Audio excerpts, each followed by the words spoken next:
ചേച്ചി ഓ ചേച്ചി ഇല്ലെന്ന് പ്രഗ്നന്റ് ആയിട്ട് ഇരുന്നപ്പോഴേ സ്റ്റാർട്ടിങ് മുതൽ ഡെലിവറിന്റെ ലാസ്റ്റ് ഡെലിവറി ചേച്ചി യോഗ ചെയ്തായിരുന്നില്ലേ? ഓ ചെയ്തല്ലോ. കേട്ടില്ലേ, നീ ഇങ്ങനെ അനങ്ങാതിരുന്നു, അവസാനം ഡെലിവറി ബുദ്ധിമുട്ടാവും. അമല ചേച്ചി അതാരാ? അതെന്റെ കസിൻ ചേച്ചി ആയിരുന്നേ. ആള് പ്രഗ്നന്റ് ആയപ്പോൾ മുതൽ ഒരു രോഗിനെ പോലെ ബെഡിൽ തന്നെ, ഒന്നും ചെയ്യുന്നില്ല, നടക്കുന്നില്ല, കുനിയുന്നില്ല, ഒരു എക്സസൈസ് പോലും ചെയ്യുന്നില്ല. അപ്പൊ ഞാൻ പറയായിരുന്നു ഡെലിവറിന്റെ ടൈമില് കുറച്ചും കൂടി ഈസി ആയിരിക്കും യോഗ ചെയ്താൽ. ഓ അതെ അതെ. അപ്പൊ എങ്ങനെ ചെയ്യുന്ന യോഗ? യൂട്യൂബിൽ എങ്ങാനും നോക്കി ചെയ്യുമായിരിക്കും. അത് റിസ്ക് അല്ലേ?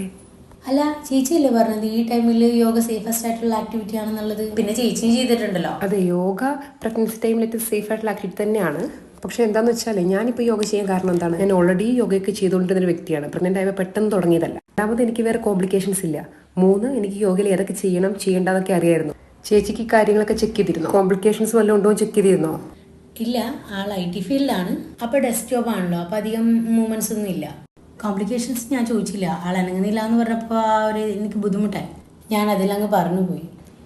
ഇപ്പൊ നമ്മളൊരു യോഗ പ്രിസ്ക്രൈബ് ചെയ്യുന്നതിന് മുന്നേ നമ്മൾ ഈ കാര്യങ്ങളൊക്കെ ചെക്ക് ചെയ്യണം. കാരണം ഒട്ടും ഫിസിക്കൽ ആക്ടിവിറ്റി ഇല്ലാത്ത ഒരാൾ പ്രഗ്നന്റ് ആകുമ്പോൾ പെട്ടെന്ന് ഫിസിക്കൽ ആക്ടിവിറ്റീസ് ഒക്കെ തുടങ്ങുന്നത് നല്ലതല്ല. ഇനി കോംപ്ലിക്കേഷൻസ് വല്ലതും ഉണ്ടെങ്കിൽ ഇപ്പൊ എല്ലാ യോഗയും കോംപ്ലിക്കേഷൻസ് ഉള്ളവർക്ക് കൊടുക്കില്ല. പർട്ടിക്കുലർ ആയിട്ട് ചില യോഗ പ്രാക്ടീസുകൾ മാത്രമേ കൊടുക്കുകയുള്ളൂ. അത് പോരാത്തതിന് വേറെ കോംപ്ലിക്കേഷൻസ് ഒന്നും ഇല്ലാന്ന് വിചാരിക്കുക. എന്നാൽ കൂടി നമ്മൾ ഒരു ട്രൈമസ്റ്ററിലും ചെയ്യുന്ന യോഗ വ്യത്യാസമുണ്ട്.